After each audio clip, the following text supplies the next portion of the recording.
ఈ రోజే డౌన్లోడ్ చేయండి. మీ ఫేవరెట్ షోస్ చూడండి. నా ప్రాణం వదిలేస్తాను కానీ అంత పని చేయలేను.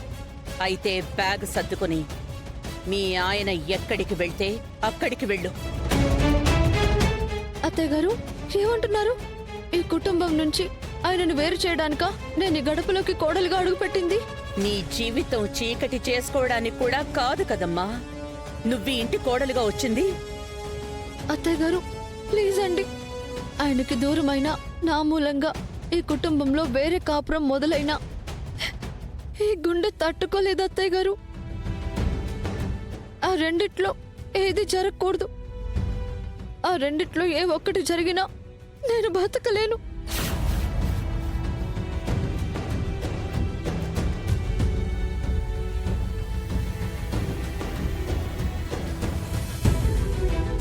ఆ రెండిటిలో ఏదో ఒకటి జరిగినా కాదు, ఏ ఒక్కటి జరగదు.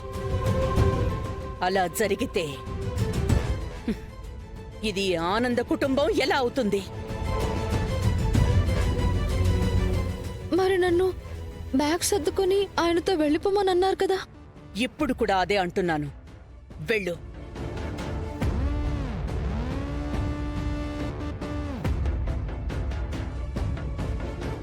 బ్యాగ్ సర్దుకుని నువ్వు నీ భర్తతో వెళ్లేది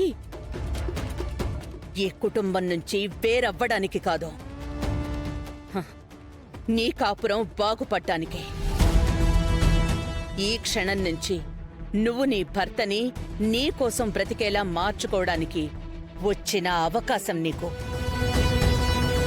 తెగించి ఇప్పుడు తాటమంటోంది ఈ ఆనంద నిలయం గడపని కాదు, నీ బతుకులో నుంచి ఆనంద క్షణాల్ని లేకుండా చేసిన గడ్డు పరిస్థితుల్ని. గడ్డు పరిస్థితుల్ని అడ్డుగోడల్ని అధిగమిస్తేనే శరణ్య నీ కాపురం నిలబడగలదు. తాళికున్న పవిత్రత నువ్వు కాపాడుకోవాలి శరణ్య. ఈ అత్తయ్య చెప్పిన ప్రతి మాట నీ నరనరాల్లో పనిచేయాలి. నువ్వు వేసే ప్రతి అడుగు దర్శన్కి నిన్ను దగ్గర చేసేదే అయ్యుండాలి.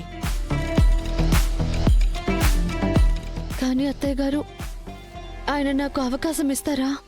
యుద్ధం చేసే వీరుడికైనా ఎదురుగా ఉండేది చావే. ఆ చావుని దాటుకుని ముందుకి వెళ్తేనే కదా బ్రతుకు.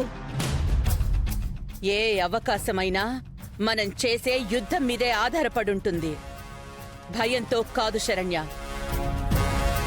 సాధించగలననే నమ్మకంతో నీ అడుగు ముందుకి వెయ్. ఇప్పుడు నువ్వు దర్శన్తో బయటికి వెళ్తోంది వేరే కాపురం పెట్టడానికి.